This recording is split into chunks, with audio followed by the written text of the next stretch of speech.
All right, guys, I'm going to show you, kind of go through the 3.2 main ideas here. Title of this section, Uniting the Colonists, okay? And let's just talk about the main ideas here. So first thing talks about in 3.2 is trouble in Massachusetts, which is when they're talking about the Boston Massacre. All right, so on March 5th, 1770, the Boston Massacre occurred. British soldiers killed 5 people while trying to calm a crowd of angry colonists. Okay. Now, of course, the colonists were down there protesting. They were protesting taxes and different things.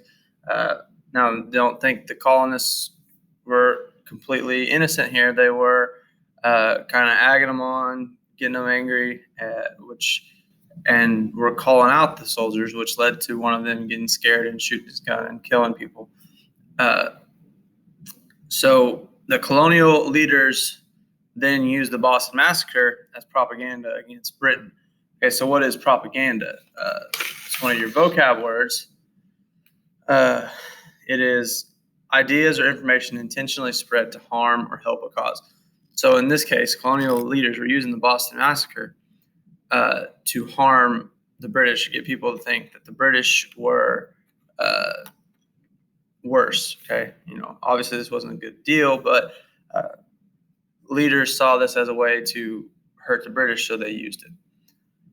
So in response to the growing opposition in the colonies, Parliament repealed the Townshend Acts, except for the tax on tea. Okay, so the Townshend Acts is kind of what they were protesting in the first place. Townshend Acts were taxes in the colonies. And like we said, anytime there was a tax or an act, the colonists were protesting and didn't like that.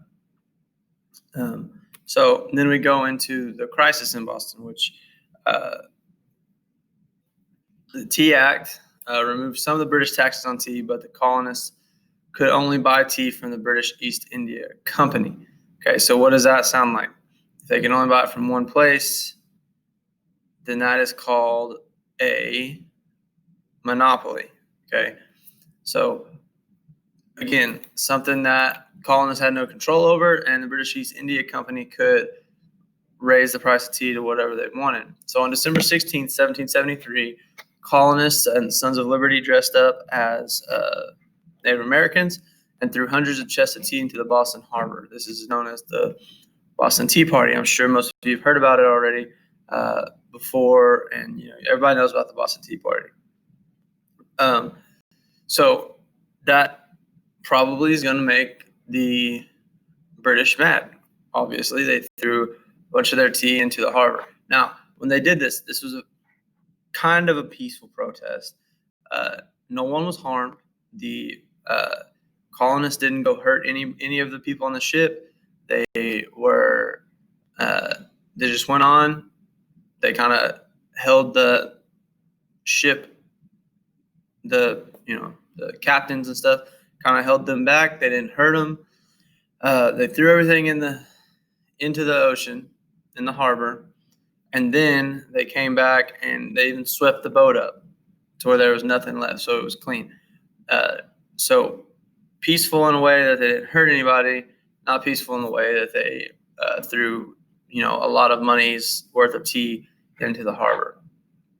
So Britain responded to this by passing the Coercive Acts to punish the colonies. So what are the Coercive Acts? We'll talk about that on the next slide. But the colonists hated these so bad that they called them the Intolerable Acts, just meaning that they were so bad they couldn't stand them. So the Coercive Acts basically are 4 laws broken down and put into one group. Now, one of them affected all 13 colonies, and the rest of them were mainly focused on Boston because that's where the Boston Harbor and the Boston Tea Party were at, and Massachusetts as a whole, really.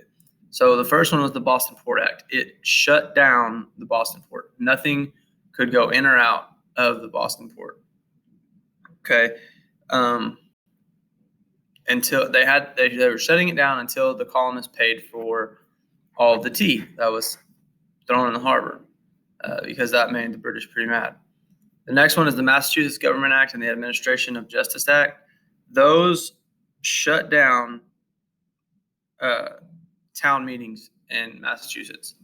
It brought in a governor from Britain to come in and kind of watch over Massachusetts and them try to get things in order. And it shut down any town meetings. So they couldn't have town meetings to try to organize as a group in a town, whatever, under the Massachusetts Government Act. And the Administration of Justice Act brought in the governor. So the Quartering Act, that is a law this is the one that affected all the colonies.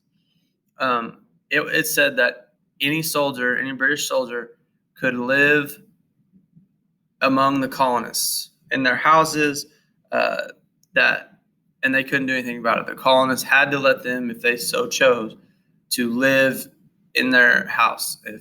If the soldiers came in and said, "Hey, we want that bed right there," the colonists were going to have to give it to them. Okay, so these are kind of the quick rundown, main ideas of the lesson 2, chapter 3, lesson 2, with main points being the Boston Massacre, Boston Tea Party, and the Coercive Acts.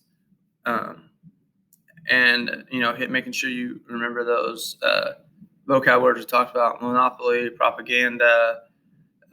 You guys know what rebellion is, boycott, a lot of those things. Okay, and the Committee of Correspondence, which you read about, also, and it's just an organization that spread political ideas and information throughout the colonies.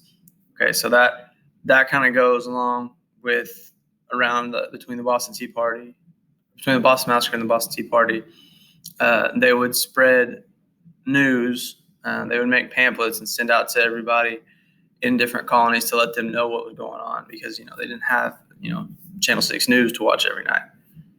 Okay, so that pretty much covers everything with lesson 2.